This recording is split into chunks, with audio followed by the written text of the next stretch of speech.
The planning conversation starts here on the Income Protection Podcast. Here's your host, Mike Cogdall and Grayson Owen. All right, Mike, we're back, and it's still Disability Insurance Awareness Month, one of our favorite times of the year. How's everything going in Florida, man? Everything is wonderful, my friend. How about you? We're good. We're weather good. We got a little bit of, I always still talk about the weather for some reason. We got a little bit of rain, which we absolutely needed. This time of year, you know what? We're not high humidity yet, so I'm surviving it. We're at the end of the school year, and you know how that is. You got a family too, so they've got these final tests and all these things to get through. And then it's like summer's here, and then all of a sudden summer will be gone, and we'll be doing it all over again. So everything is good. Great, busy weekend. Shout out to my dream team, which is my girls travel ball, because they won their first tournament this weekend. So kind of psyched about that. So yeah, everything went really well this weekend. How about yourself? What's going on in your world? Awesome. That's great to hear, Mike. All is well, staying busy. Yeah, got some travel coming up, just out there sharing the good word of disability insurance to our broker and advisor friends. And Mike, the humidity has not arrived yet in the Savannah area. I'm not looking forward to that this summer. I really look at summer once it hits July, probably. I really look at summer as my winter nowadays, right? I really try not to go outside after 10 a.m. unless I absolutely have to. So it's kind of funny, you know, growing up in the mid-Atlantic, summer was when you wanted to be outside the whole time. Now I'm further in the Southeast, and it's when I want to be indoors. Is that the same for you? Oh, absolutely. And I used to say that wasn't a problem, but it can just be so suffocating now that you just have to really go, wow, this is just ridiculous. But other than that, things are pretty good. So, hey, my friend, what are we going to talk about today? Well, Mike, I did a lot of thinking about what we should talk about today, and kind of goes back to what you said on our first episode, which is, you know, this isn't the Joe Rogan podcast. We're here to really keep it light and simple. And we want to help brokers and advisors out there. So we don't want to make disability insurance similar to trying to figure out how the pyramids were created, or trying to find the lost city of Atlantis, or anything crazy like that. This is disability insurance. Let's keep it simple. And Mike, today I think we should talk about maybe 2, 3, or 4 questions to help brokers and advisors have the conversation with clients so that they can go out there and protect more incomes for working Americans. And with that said, Mike, I'd like to start out perhaps with one of your famous questions. We could call it your favorite opener today. And what would that be? Oh, well, you've probably heard this 3 or 4 times now, because I've been saying it over and over for years, and it's interesting. And to step back for a second, I think it was Microsoft about 10 years ago did a study on attention spans, and said that most of us now, because of technology, because we're always scrolling, because you think about how many times you scroll. When you read a newspaper, I'll use that as an example. When you read a newspaper, you read the entire article, flipped to page 9 and finished the article and did it. Now they say that you can flip somewhere between 50 and 70 times on Instagram, TikTok in a minute. And the Microsoft study was that we now currently have the attention span of a goldfish, somewhere around less than 9 or 10 seconds or something like that.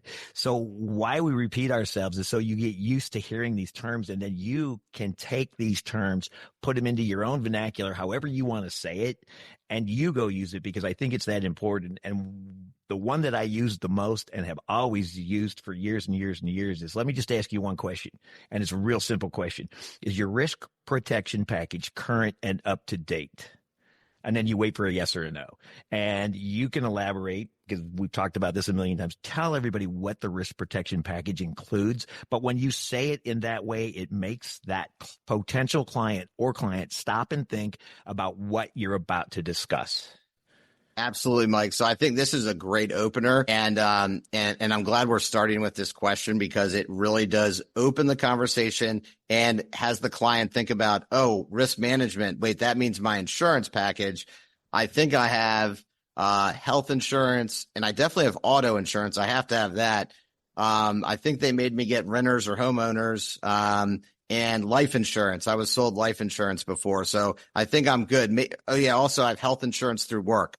That's right. So they're going to say something like that. And most clients, even if they have disability insurance coverage, they might not say that to you. So that gives you now the floor to open up the conversation to say, hey, I understand you have all this work done already. That's great. Do you have anything that provides a replacement of your income if you're too hurt or sick to work? And that opens the door to have that conversation. And you can elaborate with this risk protection package a little bit if you're so inclined. And what I mean by that is like you have health insurance, and everybody goes, "Oh yeah, I got health insurance," and that's how I say, "Yeah." Most people don't, but it's like, yes, I have health insurance, and it's like, if you think about what health insurance does is, in the event you get hurt or sick, it's to make sure that you're well taken care of. Is that fair? And the answer is always what? Yes, of course, you answered that. But what's funny about health insurance is what it really does is, in the event you get hurt or sick, it makes sure that everybody, because this is a pool, it takes a village, as we learned many, many years ago, and that's what insurance is. It makes sure that all of those providers that take care of you really get paid. So it's their paycheck. The health insurance premiums become their paycheck. That's right. So, what's funny about that is, with just health insurance, everybody gets paid except for you. You can ask question 1, would you like to be on the list to get paid? Yes or no? Car insurance is really, really important, and people say I have to have it, but you would have it anyway. If your car's paid off, unlike a house, you still have to have automobile insurance of some kind, right? And You insure that car for what reason? Well, not only to protect yourself, but also to protect those around you. If you get in an accident and you're at fault, right? And if you just bought a 2025 car and it gets dinged up, do you want it to look good, or do you want to ride around with a big bumper hanging off? You always want to make sure that your car is looking good, because people care about their car, and the amount of money that we spend on cars and insurance is a lot. And so here's another question for you. You insure the car to make sure that in the event it's damaged, it can be repaired. That's almost the first thing you think of. Yep. But what about the contents? Because most likely the contents, and what I mean by that is not the stereo, for God's sakes. What I mean by the contents is where, if your car is in an accident, where most likely will you be? Inside the car, unfortunately. Driving it. So that's what I mean about the contents. That's number 2. And then homeowners insurance, you know what? If you own your house, you don't have to have homeowners insurance. Fair? You don't have to. Most people do, though.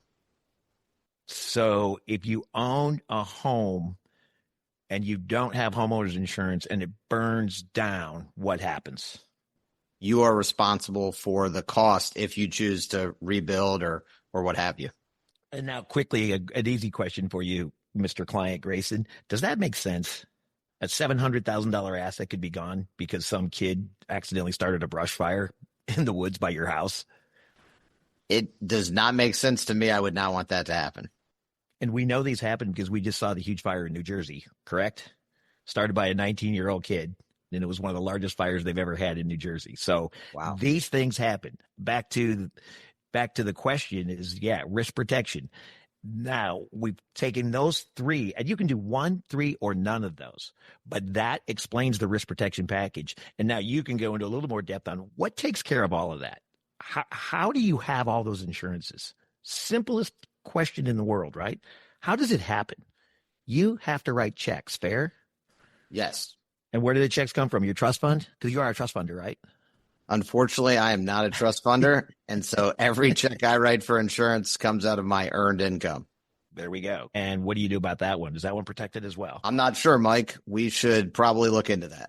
That's exactly what I mean by risk protection package. You start at the bottom of the financial planning triangle and you work your way up. And that took us less than 3 minutes to do all of that. So it's just simple. You start with a risk protection package, current and up to date, and you can deviate about 10 different directions is my point, and still get back to the core conversation of disability insurance is extremely important for you and your family.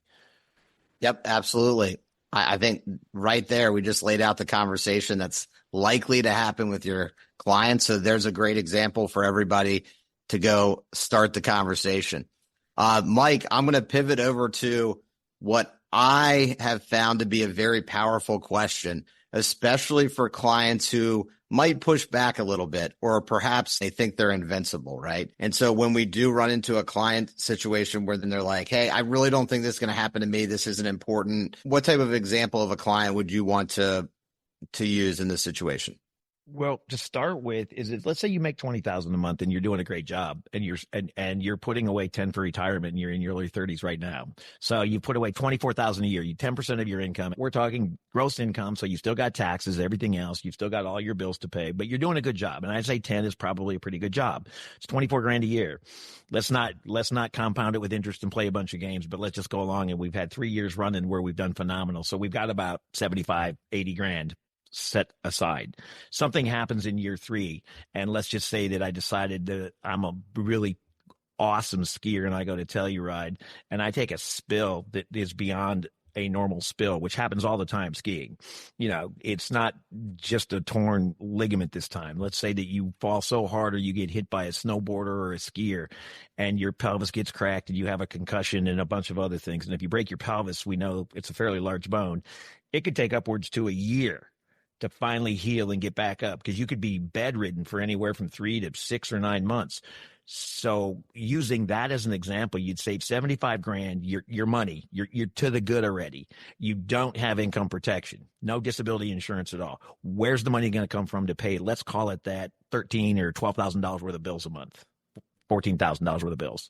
Yeah. So in that example right there, Mike, that particular client who's becoming disabled, what most likely would be at least for a year, so long-term disability, would not even be able to make it a third of a year without that paycheck. So to have that client, understand the gravity of the situation, you kind of said the tail end of it right now is, where does the money come from? So the key question here to ask clients is, if you are unable to work for an extended period of time due to an injury or illness, thinking long-term, 90 days or more, where does the money come from to pay your bills and maintain your lifestyle? And you really have to have the client mentally or on a piece of paper even write down, hey, what assets are you taking the dollars from to maintain your lifestyle? 9 times out of 10, Mike, the clients do not have a viable resource for dollars, and it's eye-opening once they go through that situation. Even if it can't happen to them, as they may say, they now understand that this is a very significant financial risk. So perhaps it makes sense, even if they don't want to insure the whole thing, Mike, they might say, hey, I might as well insure at least base level so that the bills are taken care of. And so that's what I've found over the years when introducing this question. It helps people who think that they're Superman get over that really quickly. And so, Grayson, you have a broker that you're working with currently, and I have a broker. We kind of share this broker. What happened with this dentist guy that you and I have been working on? Well, yeah, so we went through the process of helping the broker and client understand the importance of having coverage. And it's really the basic things that we honed in on for this particular client. He basically was like, I understand this is the best product.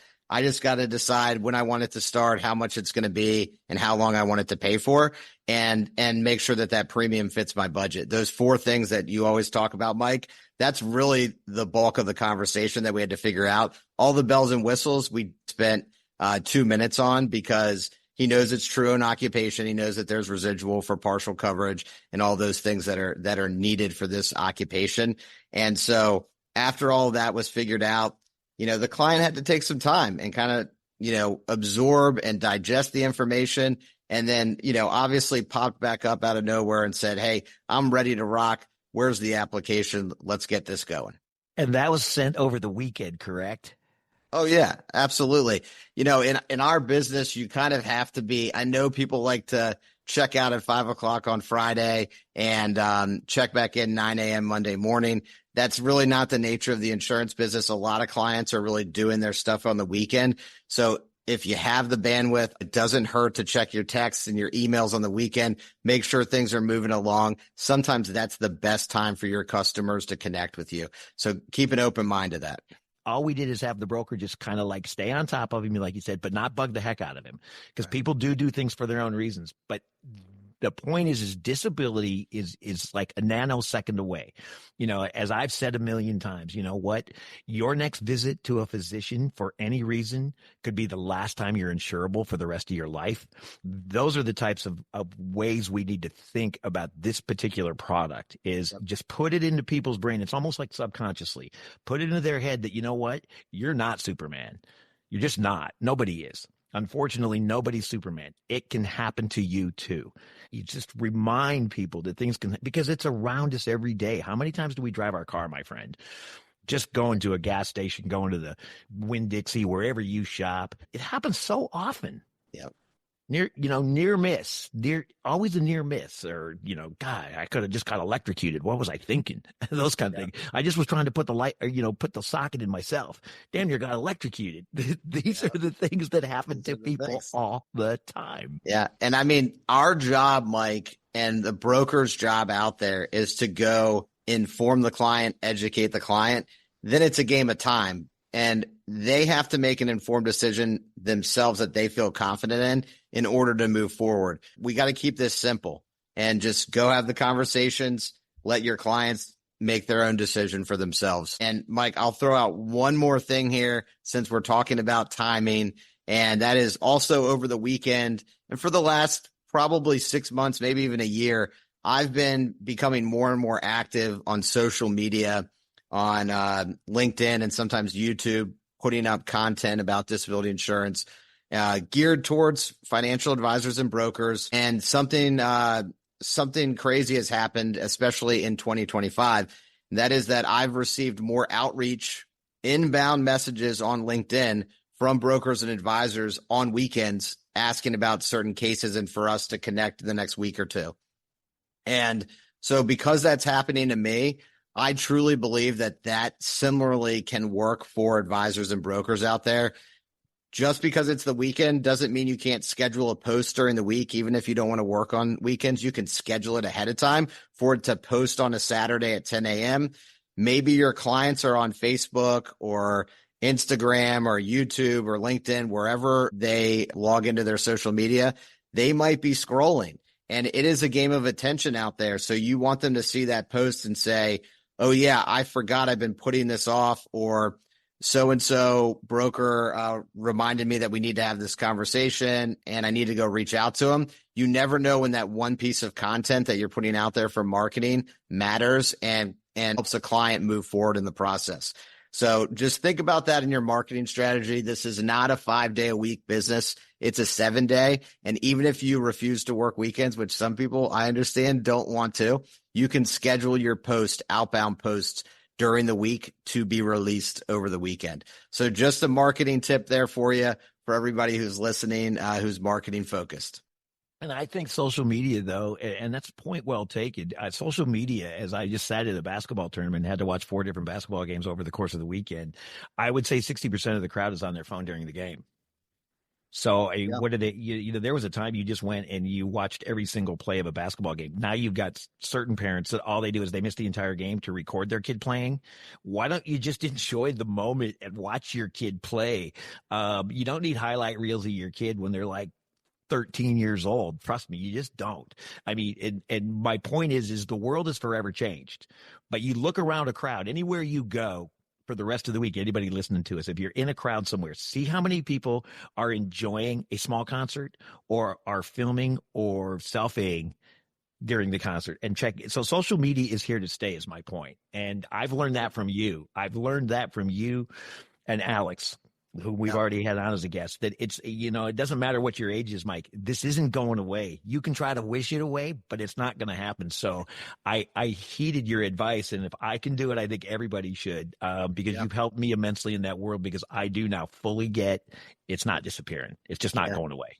You got to adapt. Got to adapt. All right, Mike, I think we ended here. Great conversation today. Any final thoughts? Oh, my final thoughts are I'm going to see you in Atlanta, Georgia tomorrow. We have a sold-out engagement somewhere in Atlanta to talk about disability insurance on Wednesday. That's right. There you have it. There you have it. I think we might even do a video to say hello to everybody, which we'll post on LinkedIn and YouTube later. So looking forward to that event and talking about DI. I'll see you there, Mike. Grayson, I look forward to it, and I know you. I don't think it's going to happen. I know you're going to do it. Thanks, my friend, and I'll see you in Atlanta tomorrow afternoon. And remember, financial planning starts with a risk protection package first. And your clients are counting on you. See you on the show next time. All right, my friend, be well.